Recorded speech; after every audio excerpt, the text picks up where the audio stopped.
Bonjour à tous, bienvenue dans cette nouvelle rencontre du cycle Vivre durable, un cycle qui est proposé par le service Savoir pratique de la Bibliothèque publique d'information.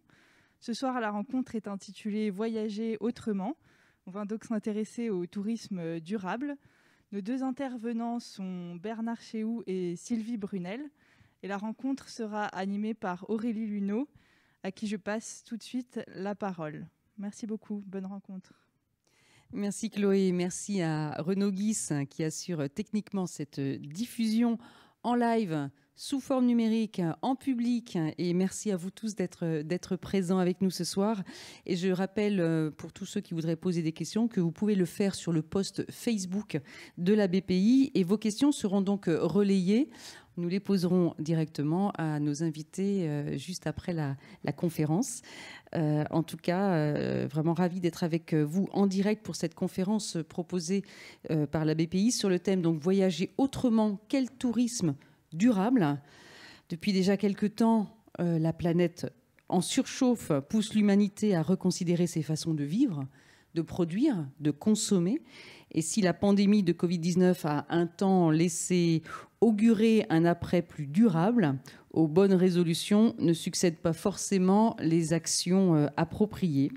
Quoi qu'il en soit, la situation nous a forcés à questionner nos déplacements et à réfléchir peut-être plus concrètement à la notion de voyage, car nos modes de déplacement entraînent des effets, directs ou indirects, sur le réchauffement climatique ou bien sur les écosystèmes, à l'échelle d'une planète où tout est, faut-il le rappeler, mondialisé et où la notion de distance est vite effacée d'un simple coup d'avion. Comment être citoyen du monde tout en étant citoyen responsable? Le tourisme de masse est-il voué à disparaître? Qu'appelle-t-on tourisme durable et solidaire? Comment voyager en respectant la planète, les cultures et le vivant? Voilà quelques-unes des questions que nous allons poser à nos deux invités ce soir. Bonsoir Sylvie Brunel. Bonsoir Aurélie. Merci d'être avec nous. Vous êtes géographe, économiste, écrivain, professeure à Sorbonne Université et ancienne présidente de l'ONG Action contre la faim. Je précise que vous êtes auteur de livres, mais on peut citer notamment La planète disneylandisée pour un tourisme responsable, livre paru chez Sciences Humaines, et apparaître en septembre un cahier spécial sur le tourisme, publié donc un cahier français. Voilà, c'est de la documentation française. Je vous laisse peut-être vous présenter un petit peu plus que ce que je viens de faire. Vous voulez que je rentre tout de suite dans le vif du sujet? Ah ben allez-y, oui. D'accord.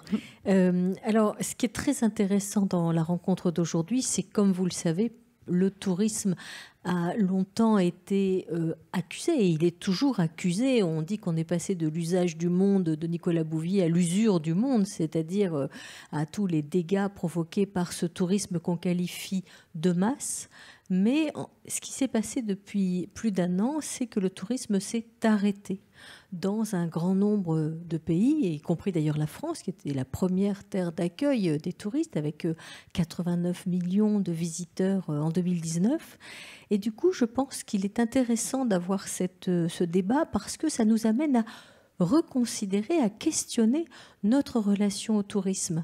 Pendant très longtemps, on a vu dans un grand nombre de lieux touristes go home, comme à Barcelone par exemple, et puis le cri aujourd'hui, c'est touristes come back, revenez, parce que la situation, il y a eu un véritable effondrement économique et aussi en termes d'emploi. Plus de 100 millions d'emplois ont été perdus dans le monde. 100 millions de personnes ont basculé dans la pauvreté à l'échelle mondiale, 1 million de personnes supplémentaires en France. Donc il y a eu toute une interrogation sur est-ce qu'on recommence comme avant ou est-ce que finalement cette pandémie n'est pas un moment où on va s'interroger sur les façons de retrouver le tourisme, mais un tourisme qui soit plus respectueux des écosystèmes, plus respectueux des populations locales, plus respectueux aussi du foncier, de la répartition de la manne, enfin toutes ces questions sur lesquelles Bernard travaille. Et je pense, pour ma part, que le tourisme reste un formidable atout, notamment pour les pays en développement. Pour 42 pays dans le monde, il est la première source de revenus. Il est un facteur d'émancipation féminine, il est un facteur d'affirmation des identités locales. Même cette fameuse nature dont on disait qu'elle avait repris ses droits pendant les confinements, mais finalement on se rend compte qu'elle a aussi souffert dans un grand nombre de lieux. Donc voilà, ce sont les questions que nous allons aborder ensemble. Et merci d'avoir organisé cette rencontre, Chloé et Aurélie. Et merci aussi Sylvie Brunel d'être présente avec nous, parce qu'effectivement la richesse de vos travaux et ce que vous donnez à comprendre depuis des années va pouvoir nous éclairer, notamment dans ce moment que l'on traverse, effectivement cette pandémie qui nous amène à repenser autrement notre façon d'être, de consommer, de produire et de voyager. Bonsoir Bernard Chiou. Merci d'être avec nous. Vous êtes enseignant et chercheur, spécialiste du tourisme, auteur du livre « Du tourisme durable au tourisme équitable », un livre paru chez De Boeck. Et je vous laisse également vous présenter peut-être plus avant, parce que vous avez eu aussi d'autres casquettes et vous en avez d'autres en dehors de celles que je viens de mentionner. Et puis ensuite, vous pourrez nous faire profiter justement d'un PowerPoint que vous avez préparé. Oui, alors... Pour compléter, je suis impliqué, militant, bénévole dans le tourisme équitable, au sein notamment de l'ATES, qui est l'Association pour un tourisme équitable et solidaire, un collectif d'opérateurs de tourisme équitable, pour préciser. Alors, oui, j'ai eu envie, en fait, de profiter de ce premier temps de parole pour rappeler quelques points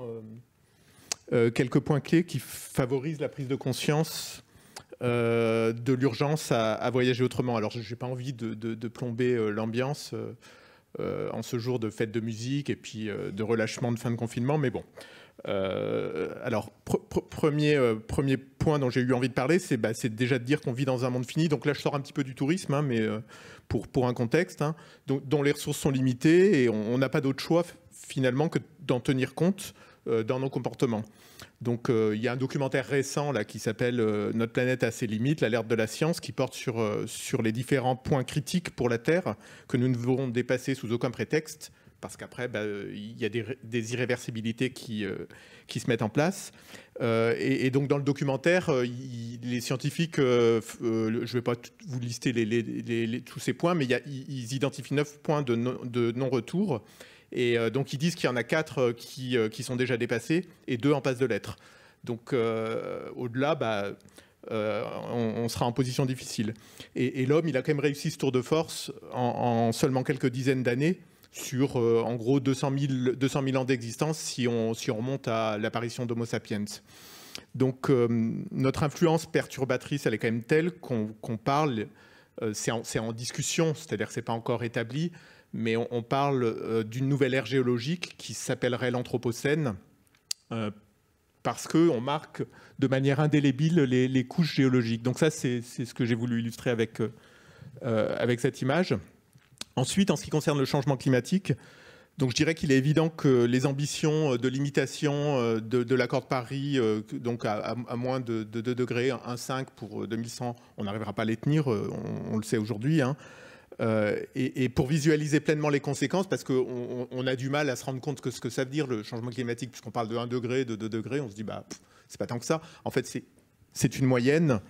Et donc j'ai voulu utiliser en fait l'image qu'utilise Jean-Marc Jancovici, donc le scientifique, hein, et lui il dit il pose la question 5 degrés, est-ce que c'est juste un pull en moins, et il compare ce qu'était 5 degrés en moins, puisqu'on l'a connu dans l'histoire. Et donc, quand il y avait 5 degrés en moins en Europe, c'était l'ère glaciaire.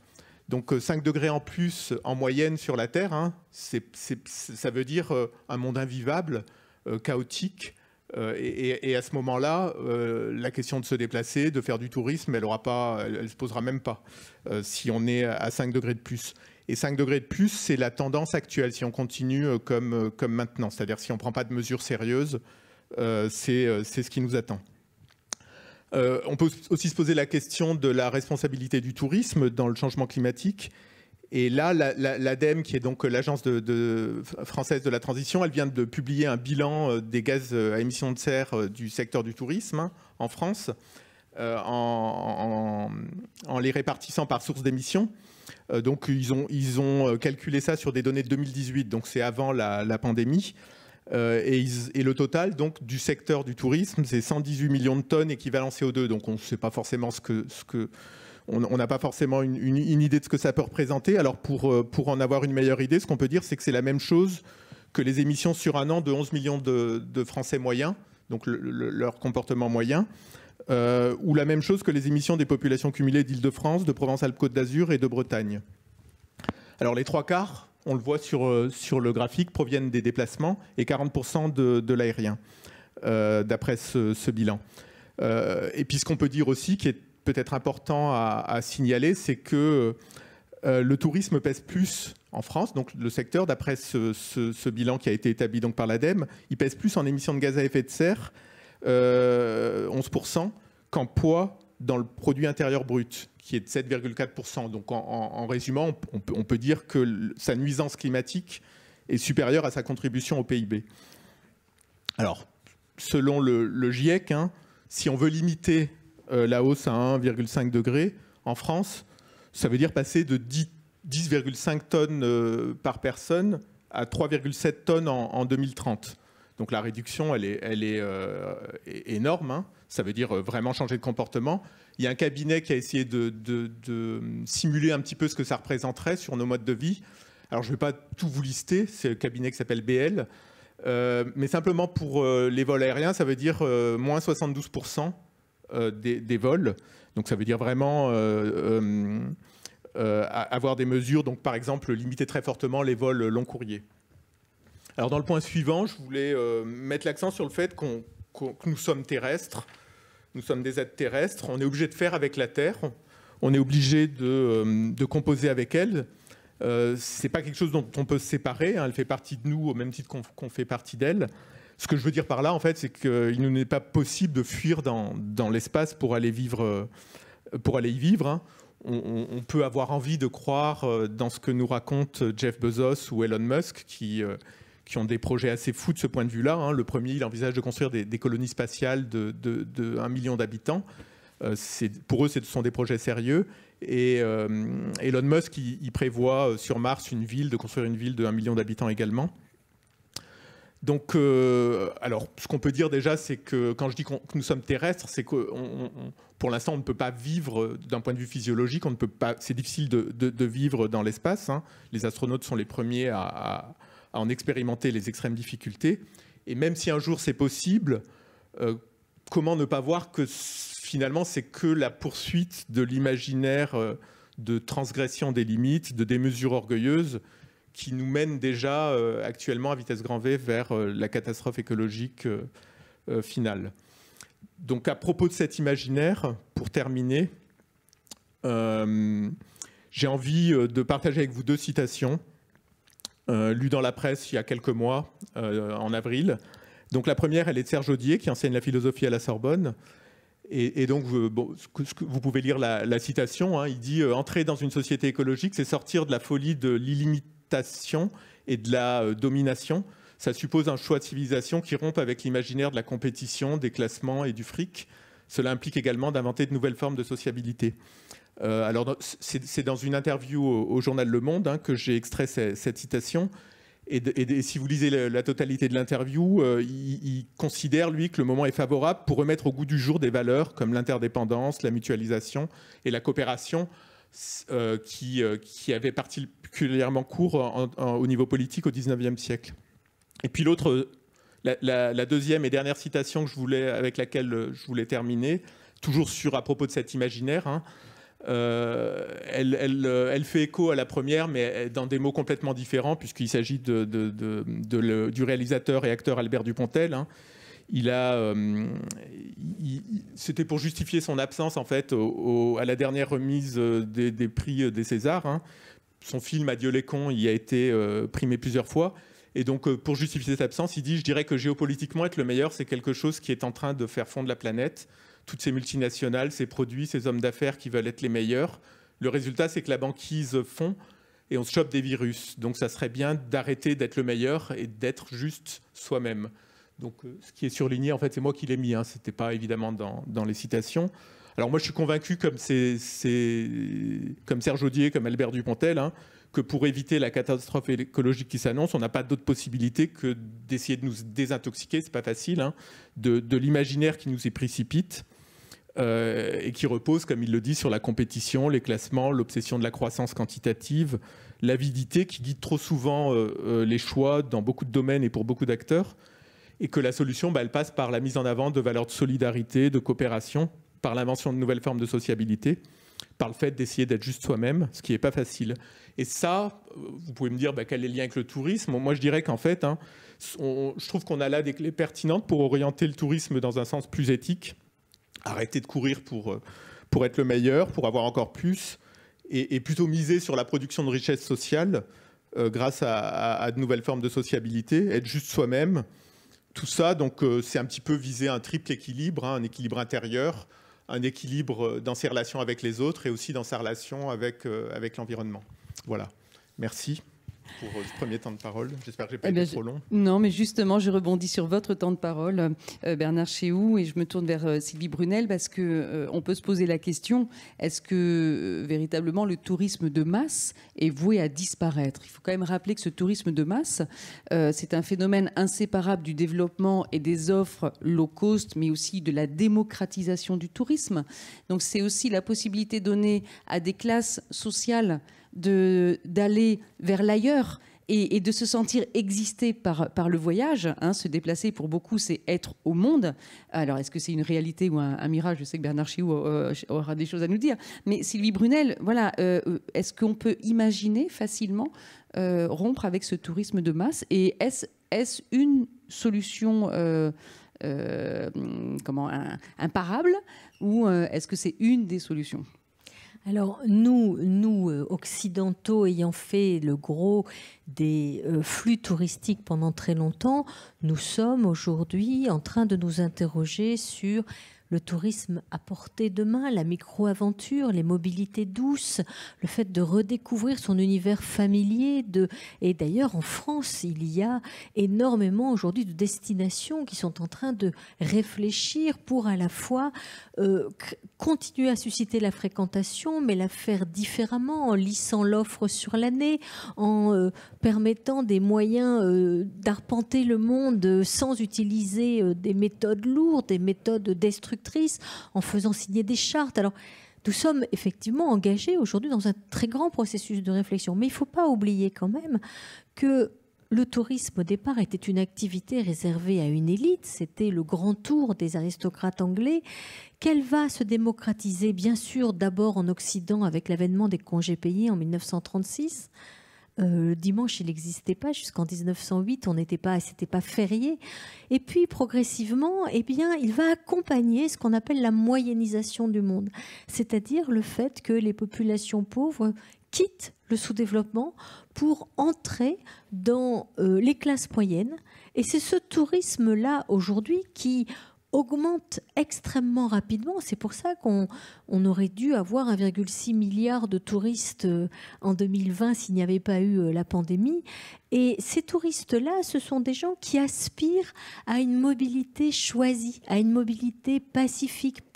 Enfin, ils ont un salaire, enfin, ils ont du temps libre, enfin, ils peuvent donner libre cours à leur découverte du monde.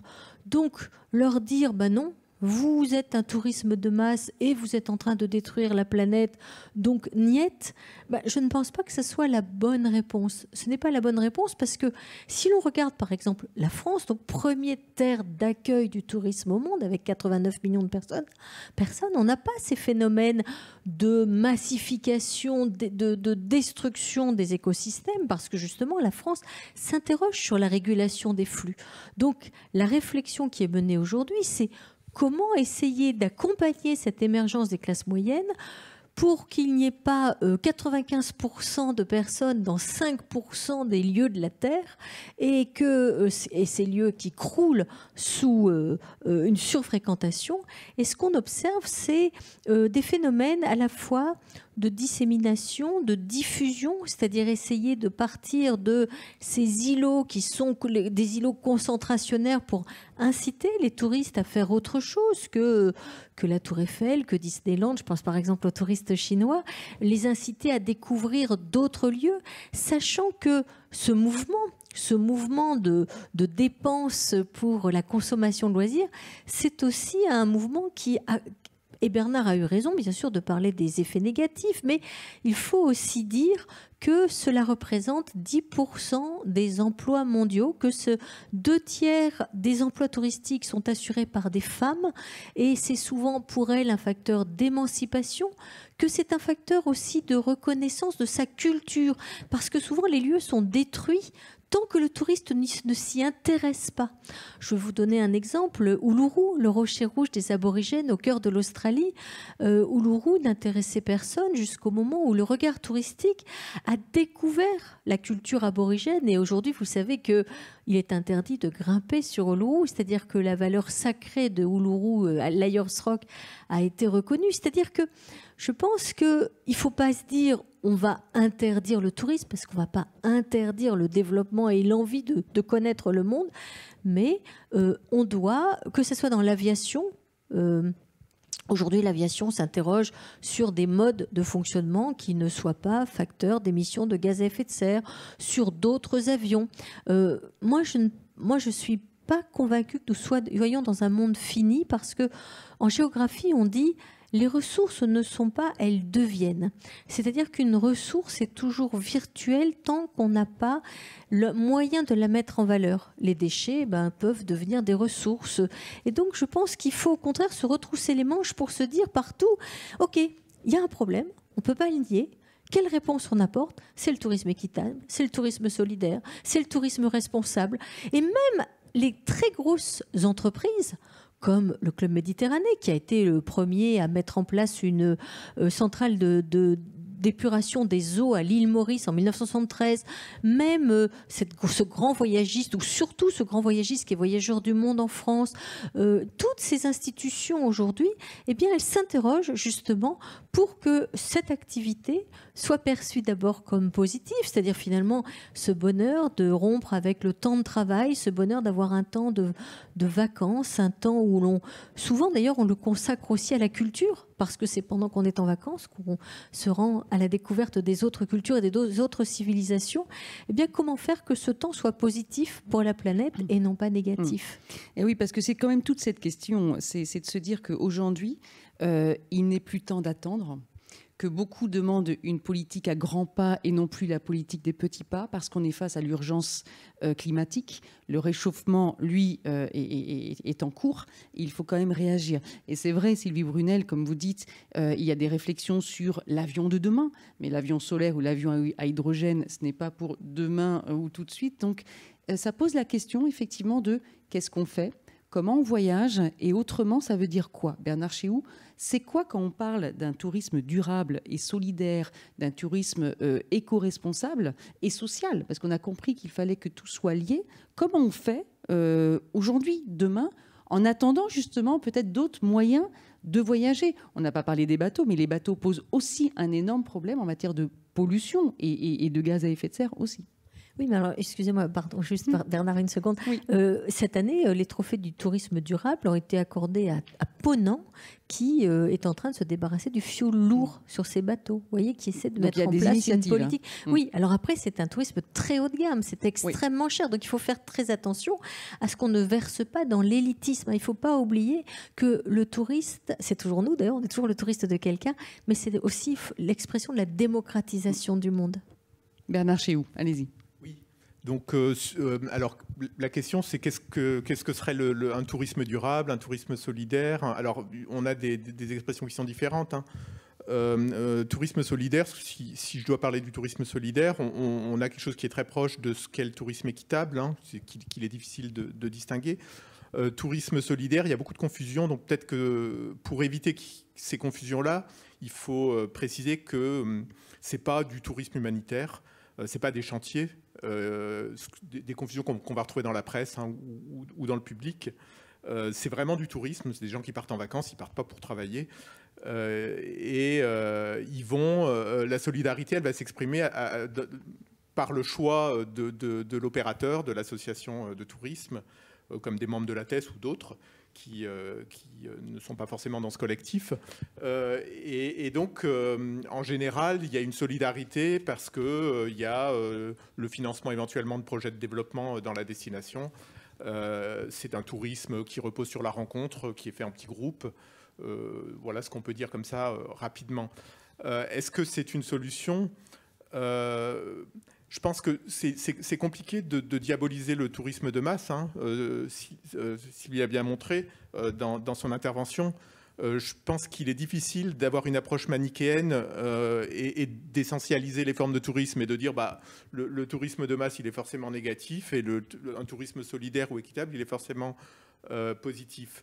Et effectivement, le tourisme équitable, il y a une volonté d'avoir des relations équitables, équilibrées avec les partenaires, avec la destination, mais il y a aussi des problèmes qui peuvent se poser et le tourisme solidaire ou équitable, ils vont faire appel aussi aux infrastructures qui sont les mêmes que celles qui sont utilisées pour les transports par d'autres formes de tourisme. Donc la situation elle est compliquée. Puis dans le tourisme de masse, par exemple, je ne sais pas, moi je viens de Perpignan, Argelès, la station littorale qui est juste à côté, vous savez, c'est celle qui a le plus de camping en France. Donc vous avez une très très grosse fréquentation, donc on pourrait parler de tourisme de masse pour désigner l'été cette fréquentation-là, mais en même temps, vous avez des exploitations agricoles bio, d'agrumes par exemple, et ils vont vivre grâce à cette fréquentation-là touristique. Donc moi je suis pas pour diaboliser. Effectivement, il y a des formes qui sont préférables. Mais la situation, elle est complexe. Je suis d'accord quand il est dit que il faut éviter l'élitisme. Donc c'est quelque chose de compliqué parce qu'il faut essayer à la fois d'arriver à proposer des formes de tourisme qui soient accessibles à tous. Alors il faut peut-être revoir les questions d'aide au départ ou autres. Et en même temps, éviter qu'il y ait trop de monde qui partent. Mais si on regarde ce qui se passe, les Français, par exemple, ils sont seulement 12,5%, les derniers chiffres officiels publiés, si on prend le nombre de voyages réalisés, donc c'est en 2017, il n'y a pas eu de chiffres publiés depuis, donc c'est avant la pandémie, vous avez seulement 12,5% des voyages qui concernent l'étranger. C'est rien du tout. Et si vous prenez ces voyages-là qui concernent l'étranger, il y en a 80% qui se font en Europe. Donc en fait, il y a que les Français, ils partent très très peu à l'étranger. C'est ceux-là en fait qui vont avoir beaucoup d'effets en termes d'émissions de gaz à effet de serre. Et je ne pense pas qu'on puisse dire que ce soit des classes moyennes ou populaires, ceux qui ont cet effet-là. Donc il y a peut-être aussi des choses à regarder de ce point de vue-là. Est-ce qu'on peut dire que la pandémie a eu un effet, a changé quelque chose ? Alors, il y a différents niveaux, c'est-à-dire changer dans les mentalités des citoyens, tout d'abord. Est-ce qu'on peut attendre de cet arrêt brutal du monde une réinvention de la société et un changement de paradigme sociétal ? Et d'un autre côté, du côté justement des décideurs, des pouvoirs publics, il y a la volonté quand même de relancer l'économie. Et dans ce cas-là, comment est-ce qu'une relance de l'économie peut se faire en respect justement d'un tourisme qui ne soit pas polluant et donc qui n'ait pas des conséquences en matière d'enjeux environnementaux ? Sylvie Brunel. Alors, il y a effectivement en ce moment, c'est un secteur qui est en pleine effervescence. Tout ce qui est mis en place, alors on va parler de la France, mais avant de parler de la France, ce que je voudrais quand même dire sur, par exemple, les pays africains, c'est qu'un touriste donne de l'emploi à 15 personnes, 20 personnes. Donc, quand il n'est pas là, c'est absolument dramatique et ça veut dire que ce ne sont pas du tout, on n'a pas de relais locaux parce que les pouvoirs d'achat locaux se sont effondrés aussi. Donc, ça veut dire des gens qui partent, des femmes qui sont renvoyées à la maison, des crises de faim. Beaucoup de populations africaines ont dit « nous préférons le virus à la faim ». Laissez-nous continuer à pouvoir avoir des activités. Donc c'est la fin de l'artisanat, la fin des guides. C'est dans les parcs naturels aussi des animaux qui sont consommés. parce que le tourisme de vision n'est plus là. Donc finalement, ils ne sont pas préservés. Ce sont des chevaux, moi je suis très attachée aux chevaux, ce sont des chevaux au Bangladesh qui meurent de faim dans des stations touristiques parce que les familles n'ont plus rien à manger, elles ne vont pas nourrir leurs chevaux.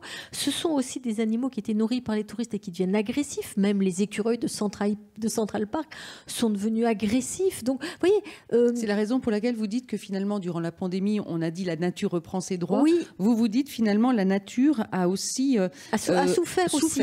Parce qu'il y a eu aussi des dégradations d'écosystèmes, de parcs qui étaient préservés par le fait que l'écotourisme apportait des revenus à des populations qui se sont remis, il faut bien le comprendre, à braconner, à tuer, parce qu'elles n'avaient plus le choix. Et c'est tout à fait compréhensible. Alors, en France, ce à quoi on réfléchit... Alors, d'abord, dans les pays du Sud, beaucoup de pays essaient aujourd'hui de sécuriser l'accueil des touristes. C'est-à-dire en disant, c'est ce que font par exemple les Maldives, en disant, vous pouvez venir faire, on a parlé beaucoup du travail à distance, donc venez chez nous, la population est vaccinée. Bon, en fait, c'est le vaccin chinois, puis c'est pas aussi bien qu'on croyait, mais bon, la population est vaccinée, donc c'est les tests, les traitements et la traçabilité, et vous pourrez à la fois travailler, mais vous aurez une très bonne connexion Internet, donc c'est les nomades digitaux. Donc il y a des pays qui se positionnent comme ça. Moi, j'ai très peur que de nouveaux murs invisibles se dressent entre les pays qui auront eu accès à la vaccination et qui pourront créer un environnement sain et donc renouer avec les flux touristiques, et ceux qui... On sait très bien que les touristes veulent la sécurité sanitaire, la sécurité politique et la sécurité sanitaire, et ceux que l'on va fuir. On a bien vu en 2014, il y a eu Ebola sur une toute petite partie de l'Afrique. C'était à la frontière entre le Libéria, la Guinée et la Sierra Leone. C'était un tout petit carré. Toute l'Afrique a été mise en quarantaine en 2014. Donc, on voit bien que les questions sanitaires vont jouer, risquent d'avoir des conséquences parce qu'il va y avoir une différenciation touristique. Et puis, le questionnement sur la France, c'est un questionnement que vous avez probablement vu. Toutes les destinations aujourd'hui essaient de nouveau de susciter des flux touristiques, mais elles essaient de ne pas concentrer le tourisme. C'est-à-dire, c'est les véloroutes, ou les routes du vin, les routes de la pomme, les routes du tissage dans les Vosges, les routes du baroque. Alors, vous aurez dans le cahier français qui sortira en septembre un très bel article d'Ariane Fornia, qui est ce qu'on appelle une influenceuse dans le tourisme, qui liste comme ça tout ce que les destinations essaient de mettre en œuvre pour écrêter la fréquentation, c'est-à-dire qu'il n'y ait pas le pic à la fois spatial et temporel, parce que c'est ça finalement le problème du tourisme de masse, c'est cette surfréquentation à un moment donné. Mais en fait, disséminer, ce n'est pas facile parce que les acteurs du tourisme, les hôtels, un hôtel qui reste ouvert toute l'année, ça lui fait des frais fixes très importants. S'il n'a pas de touristes, suffisamment de touristes, c'est pas rentable pour lui. Donc il faut essayer, on le voit bien avec la montagne, il y a un plan montagne qui vient d'être lancé. Comment on fait pour que la fréquentation de la montagne, Bernard a parlé des conséquences du changement climatique, les stations de montagne sont terriblement menacées aujourd'hui par la perte de la ressource neige, donc de la ressource ski. Comment on fait pour proposer d'autres ressources sur toute l'année avec des activités de marche, de randonnée, de nouveaux sports et finalement recréer le lien à la culture et au territoire avec des moyens qui ne sont pas des moyens lourds, qui sont des moyens vraiment de nouvelles activités qui concilient le ludique et le culturel. Bernard Chéhoux, alors je pensais aussi, quand vous parlez, Sylvie Brunel, de ce tourisme de masse, on a visuellement en tête la masse des touristes, on voit bien les conséquences néfastes aussi sur les écosystèmes, sur les territoires, sur la biodiversité, et à un moment, on est obligé de protéger ces territoires contre justement les touristes et de fermer l'accès. Oui, c'est ça. Alors souvent, aujourd'hui, il y a des interdictions de sites, le temps que ces sites se reconstituent, le temps que la biodiversité puisse... Alors il y a aussi des itinéraires balisés, c'est-à-dire qu'on fait des passerelles. Il y a des chartes, on demande aux touristes, quand vous arrivez en Islande aujourd'hui, on vous demande de signer une charte qui est une charte de respect des écosystèmes. Donc, il y a énormément de réflexions. C'est un secteur qui foisonne parce qu'il sait en même temps qu'il est absolument essentiel pour l'activité.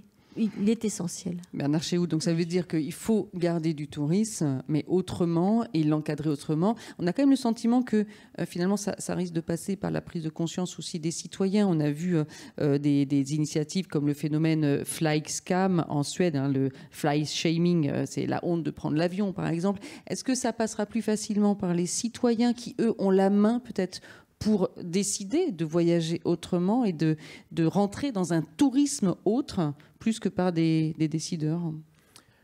Je pense qu'il faut qu'il y ait... ça peut pas être les uns sans les autres, moi je dirais.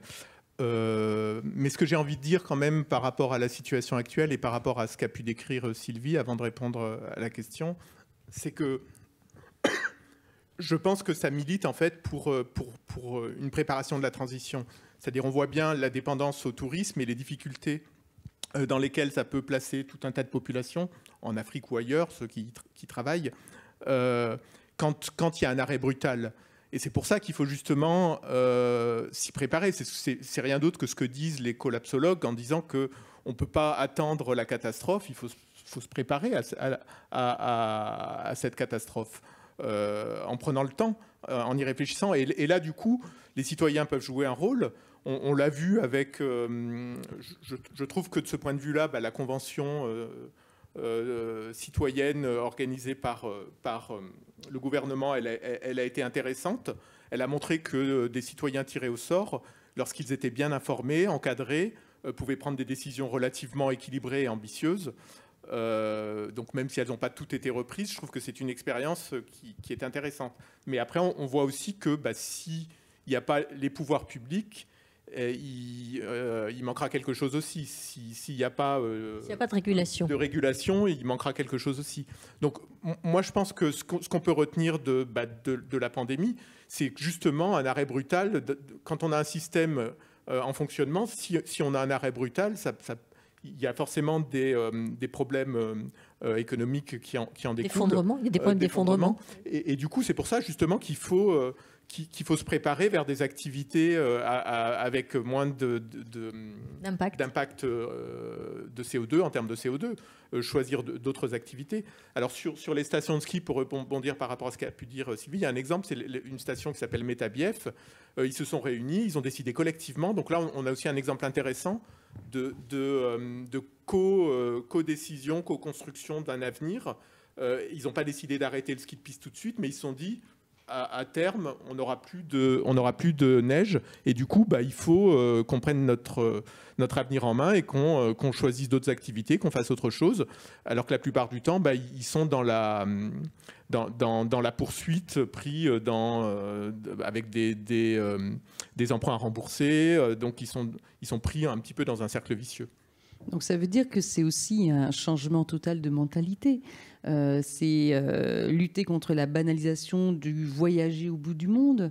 C'est donc accepter peut-être de voyager autrement, à côté de chez soi, aller moins loin, moins souvent, rester plus longtemps aussi dans une destination lointaine. Si on part loin, c'est peut-être pour ne pas faire des sauts de puce et justement accroître l'empreinte carbone, mais essayer d'être plus responsable. Le tourisme de proximité, un tourisme plus lent, c'est un éloge à la lenteur. Ça veut dire ça bouleverse notre façon d'être au monde et d'être aussi, ne serait-ce que dans le monde du travail. Le monde du travail, même le droit à la déconnexion a bien du mal à passer. C'est un total changement de mentalité quand même pour la société. Oui, c'est l'idée que la consommation brutale, ostentatoire, sur une courte durée, sur des destinations très lointaines, on avait quand même pris l'habitude avec les vols low cost, mais déjà depuis 2017, on voyait que la recette commençait à rencontrer ses limites, parce que même les compagnies, avant le Covid, se rendaient compte que y avait, la honte de prendre l'avion commençait quand même à faire son chemin.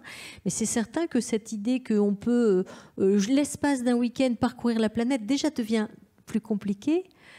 Elle est d'abord écologiquement scandaleuse, mais elle est aussi très compliquée parce que, comme vous le savez, les aéroports sont devenus des lieux extrêmement complexes avec tous les protocoles de sécurité. Donc, en fait, le virus va aider à mettre en place des process où, quand on part, il faut qu'on accepte tellement de mesures ralentissant le déplacement qu'on va partir plus longtemps. peut-être moins souvent, mais plus longtemps. Et puis surtout, cette idée, les confinements nous ayant assignés à des périmètres restreints, nous ont permis de redécouvrir aussi les beautés de notre environnement, la biodiversité urbaine. Et c'est quelque chose, dire que les agriculteurs, les paysans, en ont bénéficié, puisque aujourd'hui, bienvenue à la ferme, les gîtes ruraux, vous savez, c'était les journées nationales de l'agriculture ce week-end, énormément dans les nouvelles installations de jeunes agriculteurs, il y a un engouement aujourd'hui pour la ruralité. Cet engouement pour la ruralité se traduit par des nouvelles installations de jeunes qui essaient de produire avec un lien très fort, un lien à la terre, un lien à leurs voisins. Alors après, il ne faut pas trop l'idéaliser parce que les consommateurs sont versatiles. Et on s'est rendu compte aussi que le prix, c'était un critère, c'était le premier juge de paix. Et malheureusement, ils ont eu beaucoup de succès pendant le premier confinement et aujourd'hui, ils commencent à se poser des questions. Donc tout ça aussi, ce sont des questionnements. Comment on fait pour garder cette ruralité vivante chez nous? Comment on fait alors que la moitié des agriculteurs vont partir en retraite au cours des 10 prochaines années pour demain conserver à la fois un tourisme de la ruralité, donc des territoires vivants, et en même temps notre souveraineté alimentaire. Et que souvent, les enfants de ces agriculteurs ne veulent pas reprendre la ferme, et ce sont les néo-ruraux qui s'investissent avec une autre façon de concevoir le métier. Mais tout cela induit forcément aussi de la part des citoyens, c'est pour ça que je parlais de la part prise par les citoyens, une autre façon de concevoir aussi la consommation. Qu'est-ce qu'on veut consommer et du coup aussi, comment est-ce qu'on veut voyager? Bernard Chéhoux, je disais le voyage, voyager finalement à proximité, à côté de chez soi, est-ce que c'est encore voyager? Oh oui, déjà par rapport à l'avion, ce qu'on peut dire, c'est que quand on se retrouve très très rapidement à l'autre bout du monde, où on n'a pas senti dans son corps l'effort que ça pouvait représenter, les changements que ça pouvait représenter, comme si on le faisait d'une autre manière. Donc par tous ces sens. Et je pense que c'est beaucoup plus une question d'un état d'esprit qu'autre chose. Donc on peut éprouver l'universel à côté de chez soi, dans une ville comme Paris, parce qu'elle est cosmopolite, et donc il n'y a pas forcément besoin d'aller loin pour rencontrer l'ailleurs. Vous avez une association qui fait des choses exemplaires, qui s'appelle Bastina, ici, et qui a mis en place des visites organisées de communautés de migrants ou par ce qu'ils appellent des passeurs de culture. Donc on peut ici aller voyager en Inde grâce à des propositions. Donc je pense vraiment que c'est beaucoup plus une question d'état d'esprit que de prendre l'avion. Et peut-être même que si... Alors je dirais peut-être plus une disposition énergétique particulière qui n'est pas facile à atteindre. Il faut être ouvert, il faut être disponible, se donner du temps, s'offrir du temps pour rentrer dans cette disposition énergétique, être ouvert à tout ce qui peut se passer. Donc beaucoup plus que le fait de partir. Donc ça, on peut le faire aussi loin, mais cette disposition particulière, c'est quelque chose qu'on peut travailler, quoi. Sylvie Brunel. Moi, je voudrais quand même revenir au problème des pays en développement et notamment des petits États insulaires en développement. Les petits États insulaires en développement, c'est une catégorie d'États et l'année 2014 était l'année des petits États insulaires en développement. Ce sont des États qui ont très peu de ressources endogènes. Ce sont des terres difficiles, les ressources sont limitées, l'émigration est importante. Et pour eux, le tourisme, c'est quelque chose d'essentiel pour créer de l'emploi. Par exemple, vous pouvez avoir certaines îles du Pacifique où 80% des emplois sont liés au secteur touristique. C'est-à-dire qu'il n'y a pas de ressources en dehors de la plage tropicale, la beauté de cette plage qui, pour les autochtones, peut être un enfer parce que manque de ressources, parce que cyclone, mais qui, pour le touriste, l'espace de quelques temps, est un paradis.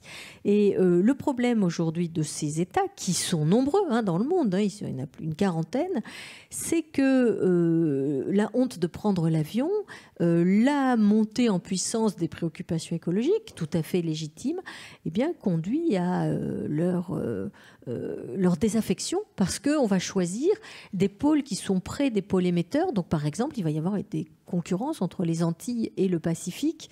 Les Antilles, c'est dans cette Méditerranée américaine. Alors, il y a les États-Unis, il y a les Brésiliens, il y a énormément de pouvoir d'achat. Mais dans le Pacifique, ils sont extrêmement isolés et ils ont très peur parce qu'ils subissent à la fois, bien sûr, les conséquences du changement climatique avec la dégradation de leur territoire, la montée des eaux, etc.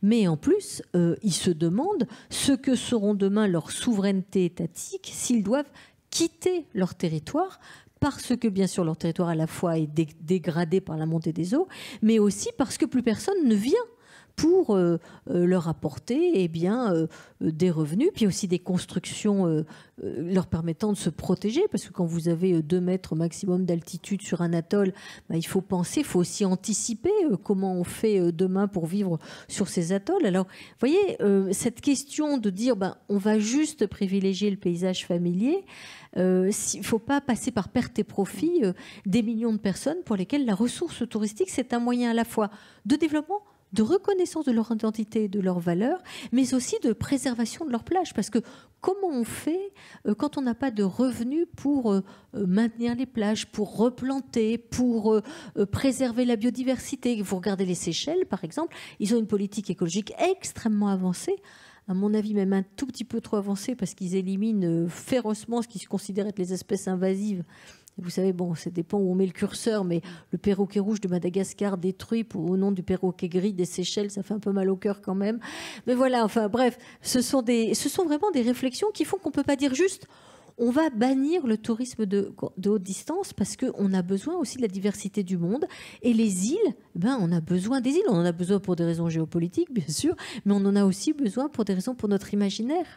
Et ce que porte la culture de l'île, c'est très fort dans la mondialisation. Oui, on sent que l'équilibre est délicat et complexe, parce que d'un côté, comme vous le dites, il faut sauver aussi leur potentiel de vie, c'est-à-dire de ressources.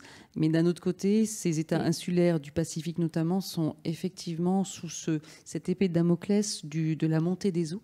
Et le réchauffement climatique et les gaz à effet de serre sont responsables aussi de cette épée de Damoclès. C'est un paradoxe. C'est très compliqué. Oui. On va peut-être passer aux questions, s'il y a des questions dans la salle aussi. Et Chloé nous dira s'il y a eu des questions sur Facebook. Est-ce que les uns les autres, vous voulez poser des questions à nos invités ?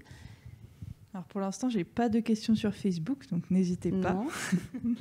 Ou est-ce que ou des commentaires très complets, ou des commentaires, ou partager des expériences peut-être, ou cette notion de voyage.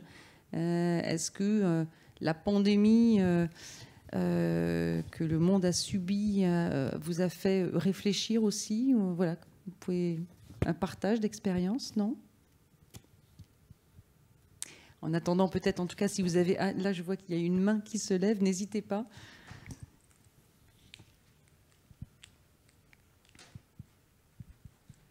Bonjour, merci pour votre intervention. Donc, on a vu avec la Covid, comme vous l'avez dit, qu'il y a une vraie remise en question, je dirais, peut-être surtout de la part des jeunes qui voient toutes ces problématiques au travers des réseaux sociaux. Je vais parler des jeunes, puisque je ne vais pas parler pour d'autres générations.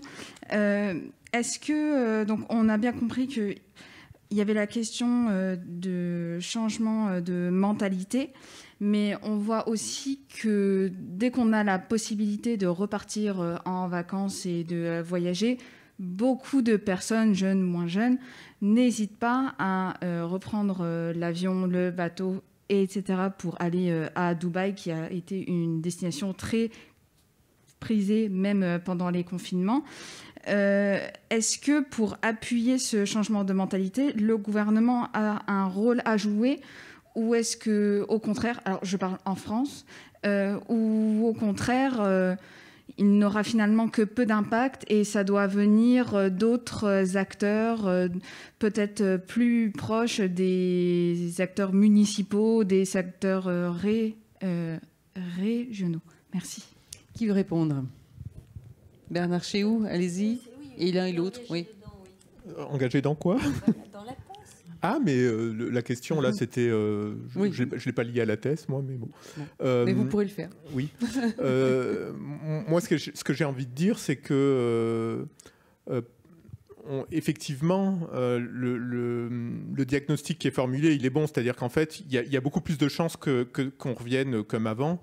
Il est question de revenge travel, donc de récupérer en fait tous les voyages qu'on n'a pas pu faire à cause des confinements, tout ça. Et on voit bien, hein, dès qu'il y a la fin d'un confinement, que ce soit pour de la consommation touristique ou autre, qu'il y a quand même facilement un retour au comportement précédent. Donc pour plein de catégories de population, c'est sûr que on sera dans la volonté de revenir à ce qui précédait et il n'y aura pas de réflexion. Moi, je pense personnellement que ceux qui sont déjà engagés dans un parcours de réflexion, eux, ils vont évoluer grâce à la pandémie, mais les autres, en fait, tout ce qu'ils veulent, c'est faire comme avant. Oublier la pandémie, oublier cette parenthèse maudite et puis recommencer leur vie comme avant. Donc, est-ce qu'il faut des mesures radicales? Personnellement, j'y crois pas parce que il faut convaincre, alors c'est compliqué, on pourra jamais convaincre tout le monde, mais je pense que je reprends l'exemple de la Convention citoyenne où il y en a sûrement qui n'étaient pas d'accord avec les mesures qui ont finalement été choisies collectivement. Avec un processus encadré, éclairé, on peut arriver. Donc moi, je serais plutôt pour des instances de ce type, ou comme l'exemple que je prenais de Métabief, où ils se sont réunis ensemble et ils ont décidé collectivement. Il y en a qui étaient contre le fait d'arrêter le ski, mais ils ont réussi à trouver un consensus collectif. Et du coup, après, la décision, elle sera mise en œuvre et appropriée, alors que si on... Peut-être qu'on sera obligé de forcer, parce que de toute façon, s'il n'y a pas des mesures radicales de la part des États, de toute façon, un jour, on ne pourra plus se déplacer ni dans les îles parce qu'elles seront sous l'eau, donc il ne sera plus question d'y aller, ni ailleurs parce qu'on aura le réchauffement climatique. Mais il y aura eu inégalité à partir de là et des dommages collatéraux avec des migrants du climat. Et bon, c'est loin pour l'instant des yeux, donc loin du cœur, mais c'est quand même aussi des prises de conscience qui doivent pénétrer nos sociétés. Sylvie Brunel, oui, en fait, la question qui se pose aussi, c'est... Oui, c'est une question qui est essentielle. Pollueur-payeur, ou est-ce qu'à un moment, il ne faut pas aussi taxer ? Alors en fait, c'était une intervention qui était tout à fait nécessaire parce que c'est vrai que quand on regarde la courbe touristique, on se rend compte que chaque fois qu'il y a un drame, il y a un creux, il y a une chute, mais que la courbe reprend et elle augmente de façon exponentielle. On considère qu'il y a à peu près 50 millions de touristes supplémentaires chaque année dans le monde. Alors là, il y a bien sûr l'interruption liée au Covid, mais on pense qu'en 2023-2024, on aura absorbé... Enfin, si on arrive à vaincre, bien sûr, les variants, etc., mais enfin, on aura absorbé et la courbe reprendra. Et du coup, ça nous renvoie à une question essentielle, au-delà de cette prise de conscience des jeunes du monde, et vous avez raison d'en parler, mais à la question des régulations. Et on se rend compte que, finalement, là où les États, les communes, les différents niveaux ont une volonté d'encadrer les flux touristiques, c'est-à-dire de limiter, par exemple, par des quotas, l'accès à certains sites, voire d'interdire l'accès à des sites fragiles, de réserver certains lieux. La Grande Barrière de Corail, on sait très bien à un moment qu'elle a été à la fois sauvée par le fait que le regard touristique a fait que les Australiens se sont dit « Ah oui, on ne va pas la dynamiter », mais qu'aujourd'hui, le surtourisme à certains endroits aboutit à la dégrader et qu'en plus, les Australiens se posent la question de l'accès à certaines ressources. Donc, on a de nouveau cette tentation de détruire l'écosystème à certains endroits. Donc, cette idée que certains lieux vont être sacrifiés sur le plan naturel parce que finalement, on ne peut pas demander à des gens qui arrivent dans la consommation touristique, qui sont des nouveaux entrants, ils n'ont pas encore cette prise de conscience. Le touriste, c'est comme un vin, il se bonifie avec le temps, il grandit avec le temps, il grandit avec le temps de sa civilisation et le temps aussi de ses pratiques. Et ceux qui disent aujourd'hui à quoi bon voyager, c'est souvent des gens qui ont déjà voyagé et qui peuvent dire mais on n'a pas besoin de tout ça. Oui, mais quand on a vu le monde, c'est plus facile de le dire. Donc en fait, on a besoin aujourd'hui qu'à la prise de conscience des individus, s'accompagne un interventionnisme public, communal, régional, national, pour orienter, canaliser les flux touristiques de façon intelligente, sachant que quand vous avez des touristes, vous avez aussi, bien sûr, de la production de déchets, mais la contrepartie, c'est que vous avez des routes, vous avez du désenclavement, vous avez de la production d'eau potable, vous avez des dispositifs d'assainissement qu'on peut financer et qu'on ne finançait pas jusque-là. Vous avez des politiques sanitaires, on va se mettre à lutter contre le paludisme, on va se mettre à lutter contre la dengue ou le chikungunya. Donc finalement, il y a un double mouvement. Un mouvement de création de développement et un mouvement d'effets négatifs. Mais ces effets négatifs ne se produisent que si c'est l'anarchie, que si on laisse faire, si chacun fait ce qu'il veut. Or, on se rend compte que des destinations extrêmement fréquentées aujourd'hui sont très exigeantes aussi sur ce qu'elles attendent de leurs touristes. Et que c'est probablement ça, comme il y a une culture de la fréquentation de certains lieux, on ne fait pas n'importe quoi dans des lieux religieux, par exemple, on ne fait pas n'importe quoi non plus dans des sites touristiques. Et ça va être aussi cette éducation touristique. Je crois qu'elle est extrêmement importante. L'éducation au tourisme, l'éducation au respect des écosystèmes, des populations. Parce qu'il y a aussi, bien sûr, moi j'ai écrit un livre sur la Disneylandisation. La Disneylandisation, c'est merveilleux parce que ça permet de mettre en avant des traits culturels. Des lieux se transforment en décors et les gens se disent « Ah ben, finalement, on va aller là parce que ce lieu, il porte en lui quelque chose d'unique. On va aller à Luang Prabang au Laos, on va aller à Salvador de Bahia, on n'y serait pas allé probablement s'il n'y avait pas Disneylandisé. Alors ce terme, il peut apparaître extrêmement négatif, mais c'est aussi ce qui fait prendre conscience à certaines civilisations de la valeur d'une culture qui sinon aurait été détruite. Les aborigènes auraient été détruits s'il n'y avait pas eu ce regard touristique. Donc, il faut ne pas voir la Disneylandisation uniquement comme quelque chose de destructeur, il faut voir aussi comme une opportunité. Mais cette opportunité, elle n'est acceptable que si la manne touristique est correctement répartie, et les associations comme celle de Bernard travaillent beaucoup sur cette question de la répartition de la manne. Est-ce que c'est le tour opérateur qui prélève la manne ou est-ce que ce sont des communautés locales, des écolieux, voilà, est-ce qu'il y a cette possibilité aujourd'hui de faire attention que ce qu'on fait ne soit pas de la bulle hors sol, de la consommation au sol. Et puis il y a aussi la question du foncier. Et le foncier, vous le savez bien, il y a des tas de gens qui ne peuvent plus vivre dans des lieux touristiques parce que le prix du foncier a flambé. Donc on essaie aujourd'hui d'interdire les plateformes de réservation qui permettent à chacun de mettre toute l'année son appartement en location touristique. Et vous savez qu'à Paris, la maire de Paris essaie de lutter contre cela. Donc il faut un interventionnisme. Parce que le tourisme ne peut pas être livré juste à la loi du plus puissant, du plus fort, du plus nombreux. Voilà, c'est un secteur comme un autre qui doit donner lieu à des régulations. Bernard Chéhoux, donc encadré, réglementé. L'équité qui a été prononcée aussi par Sylvie Brunel, c'est important parce que je sais que vous y êtes très attaché. Et donc éduquer aussi, éduquer au tourisme d'aujourd'hui et de demain, éduquer au respect de la nature, du vivant et des populations locales. Oui, complètement. Oui, effectivement, éduquer, mais le changement de mentalité, il est compliqué. Le changement d'imaginaire, il est compliqué à atteindre. On reste quand même dans un imaginaire et on a un monde qui fonctionne d'une certaine manière. Et même si, par exemple, vous allez partir pour faire du tourisme lent en prenant le temps, si quand vous revenez, vous retrouvez votre travail avec le même rythme, et que du coup, on est toujours dans le même système et dans le même fonctionnement, on aura eu affaire à ce que le sociologue allemand Rosa appelle une oasis de décélération. Mais pour lui, ce n'est pas une solution parce qu'on ne sort pas du système problématique qui nous mène à la catastrophe. Et la véritable réponse, c'est d'essayer de sortir de ce système-là. Et c'est peut-être là qu'on se distingue. C'est-à-dire que moi, je pense que je rejoindrais Rosa quand il dit que c'est notre volonté de contrôle de notre rapport gestionnaire au monde qui est problématique et qui nous a amenés là où nous en sommes. Et donc, il faut arriver à nouer une relation éthique et sortir de ce rapport de consommation et de gestion permanente. Et donc, la régulation, c'est aussi l'expression de cette gestion, de cette optimisation permanente. Donc, on va chercher des solutions, mais dans le même système, alors qu'en fait, ce qu'il faut, c'est changer de système si on veut vraiment s'en sortir. Donc, toutes ces solutions-là, elles sont nécessaires maintenant dans ce système, mais ce qui vraiment nous permettra de nous en sortir... C'est une décélération.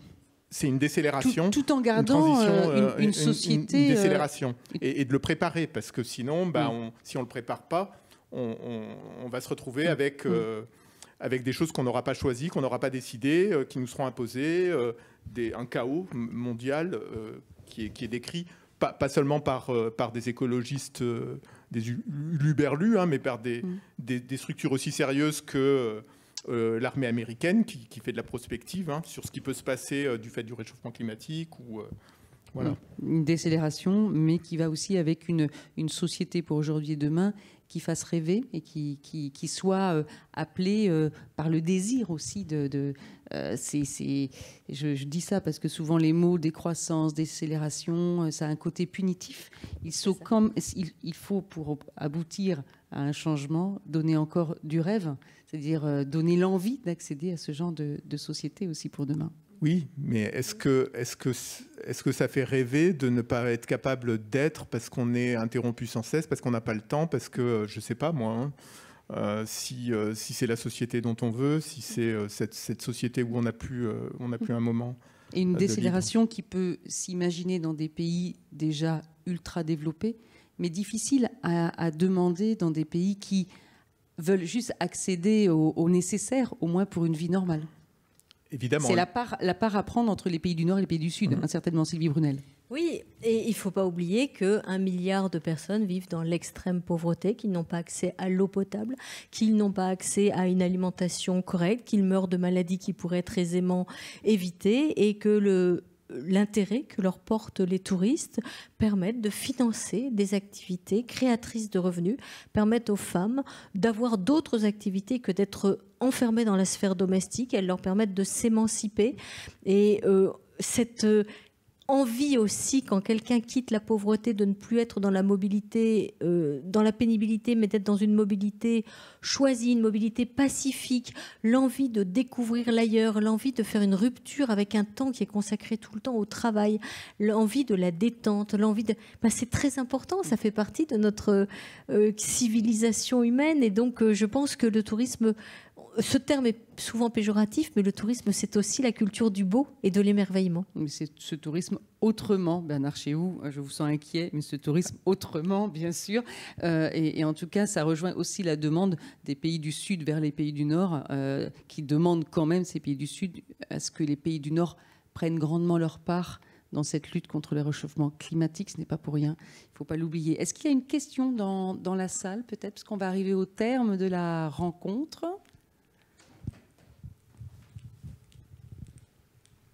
Voilà, monsieur. Bonsoir, merci beaucoup pour votre intervention. Alors, je ne sais pas si c'est une question, c'est peut-être une réflexion, mais je suis sûr que vous saurez rebondir dessus. Vous parlez effectivement qu'il y a ces pays riches où les gens partent en vacances, voyagent, etc. N'oublions pas que même dans les pays riches, il y a des gens qui ne partent pas en vacances, qui ne voyagent pas. C'est pas parce qu'en 1936, il y a eu des congés que tout le monde est d'un coup parti en vacances, et c'est pas parce qu'il y a des RTT que les gens partent tous les week-ends non plus. Et puis aussi dans ces pays pauvres, même s'il y a un accès, une amélioration de la condition, comme vous le dites, tous les Chinois partent pas en France pour aller visiter la Tour Eiffel, etc. La question que je me pose, enfin cette réflexion, c'est que on peut s'interroger sur le partage de la richesse générée et la prise en charge de cet effort. C'est-à-dire, est-ce que c'est forcément les pays riches et ceux qui organisent les voyages et ceux qui mettent à disposition cette possibilité d'aller au-delà de l'endroit où on vit, qui doivent prendre tout le bénéfice. Donc, je vends du voyage, donc c'est moi qui gagne les bénéfices, mais ceux vers qui j'emmène les voyageurs, eux, ils voient sur place. Est-ce qu'il n'y a pas un partage du gain? Et puis, c'est peut-être un peu facile comme phrase, mais vous parlez d'améliorer les choses. Est-ce qu'il n'y a pas une recherche de l'équilibre d'une certaine voie du milieu, sans aller vers une religion bouddhiste, mais une voie du milieu où Eh ben, vous parlez de régulation. Lorsque on se déplace de Paris à Lyon en voiture, on pourrait considérer qu'il est utile, il est indispensable de multiplier les voies de communication. Et on pourrait, comme on peut le voir dans certains endroits aux États-Unis, décupler les voies de communication, les autoroutes avec 6, 8 voies, etc. Or, comme vous le souligniez tout à l'heure, ce n'est pas forcément indispensable toute l'année d'avoir un tel volume, une telle capacité. Donc, la recherche n'est-elle pas, au travers de nos gouvernements, qui peuvent s'entendre aussi, s'entendre entre pays riches et pays pauvres, sur une voie du milieu, sur un équilibre du partage, des gains, du voyage et du déplacement? Qui veut répondre? Bernard Chéhoux? Oui. Donc la question est intéressante. Je pense que si on réunit les pays pour qu'ils se mettent à discuter de ça, ça va être compliqué pour qu'ils aboutissent. Oui, mais enfin, c'est quand même le rôle de l'Organisation mondiale du tourisme, que les gens se réunissent.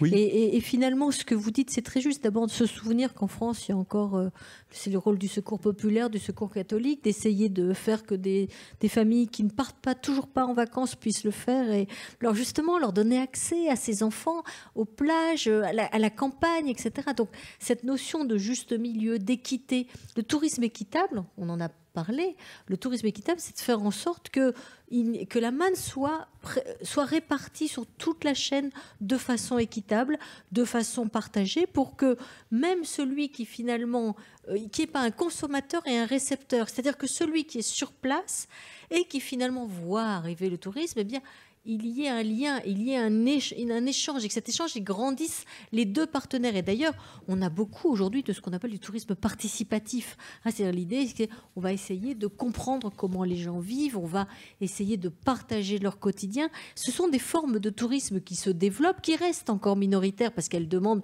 bien sûr une démarche volontariste de la part du tourisme. Puis il ne faut pas que ça devienne non plus trop punitif. Il ne faut pas qu'on soit dans Rendez-vous en terres inconnues, qui est un peu, vous voyez, on pourrait en discuter un peu sur le concept. Mais bon, peu importe, c'est pas le but, et puis c'est la fin de cet entretien. Mais je trouve que vous avez tout à fait raison de remettre finalement l'église au cœur du village et de rappeler ces choses qui sont absolument nécessaires. Vous voulez ajouter quelque chose, Bernard Chéhoux? Oui, moi, ça me donne envie de faire un pas de côté, puis de rappeler aussi qu'on favorise les déplacements des touristes, mais il y a plein de gens qu'on empêche de se déplacer. Donc les migrants. Donc on a vraiment là, quand on parle de tourisme équitable, et donc quand Sylvie décrit le tourisme participatif, en fait c'est exactement ce que proposent les associations de tourisme équitable. Mais il y a quand même un problème d'équité de ce point de vue-là. On n'est pas libre de se déplacer de la même manière partout sur la planète. Donc les touristes occidentaux, ils peuvent aller où ils veulent. Mais il y a d'autres personnes qui, elles, sont bloquées chez elles et qui ne peuvent pas se déplacer comme elles l'entendent. Alors, on arrive au terme de cette rencontre. Allez, juste une dernière question pour tous les deux quand même. Est-ce que vous-même, vous avez commencé à adapter autrement votre façon de voyager? Sylvie Brunel. Alors, moi, j'ai fêté mes 60 ans et je me suis rendu compte que ça changeait ma vie parce que j'ai beaucoup voyagé. Je travaillais dans l'humanitaire, il y a Action contre la faim, Médecins sans frontières. J'ai fait 2 tours du monde. Et là, j'ai regardé le monde et je me suis dit, mais j'ai envie et les confinements ont joué un rôle essentiel, j'ai envie de savourer aussi mon univers, j'ai envie de prendre le temps de regarder autour de moi, j'ai envie aussi de mieux connaître la France et je pense que je ne fais que représenter une tendance aujourd'hui chez les Français, c'est-à-dire l'envie aussi de se recentrer et en même temps, de par ma spécialité qui est de professeur de développement durable à la Sorbonne, c'est vrai que je suis toujours très préoccupée par les expériences de développement, mais je ne veux pas utiliser cet argument pour consommer du voyage en disant oui, mais moi c'est pour des raisons professionnelles comme font tous les gens qui nous donnent des leçons en permanence et qui passent leur temps à voyager. Donc moi je ne ferai pas ça. Bernard Chéhoux. Alors, en termes d'évolution de ce point de vue-là, moi j'ai commencé il y a longtemps, quand il n'était pas encore question de dégâts écologiques du voyage, quand on n'y pensait pas du tout, à réduire le nombre de destinations, à ne plus aller dans de nouvelles destinations, parce que je me disais, je préfère retourner dans une destination où je me suis déjà rendu, pour retourner voir les gens que j'ai rencontrés, des communautés par exemple en Équateur, et non pas renouer de nouveaux liens avec de nouvelles personnes pour des raisons, pour pas me disperser, pour maintenir des liens plutôt que d'en créer de nouveaux de partout. Donc ça, c'était il y a au moins 20 ans. Hein. Après, ça fait longtemps que je suis attentif aussi à la durée. C'est-à-dire que quand professionnellement, puisque je voyage quand même très peu pour des motifs personnels sur du long courrier, aujourd'hui, depuis pas mal d'années, mais professionnellement, je suis amené à voyager. Et donc, je reste au minimum 2 semaines. Par exemple, je m'occupe d'un partenariat avec le Vietnam. Donc, à chaque fois, j'y pense quand j'y vais, parce que c'est du long courrier. Mais je me rends là-bas pour le partenariat, pour donner des cours. Mais je n'irai pas pour moins de 15 jours. Donc, j'essaye de faire attention de ce point de vue-là. Voilà ce que je peux dire. Sinon, ce qui me semble important aussi, c'est de ne pas vouloir voir beaucoup de lieux. Je suis parti au Vietnam, et je me dis je reste dans le sud pendant 1 mois de vacances. C'était lié à une mission d'enseignement et je me suis dit j'en profite pour mes vacances, pour y rester. Du coup, comme ça, j'ai un seul déplacement en avion pour à la fois professionnel et puis je reste dans le même coin plutôt que de courir de partout pour voir plein de choses, mais en fait de ne rien voir. Donc voilà ce que je peux dire.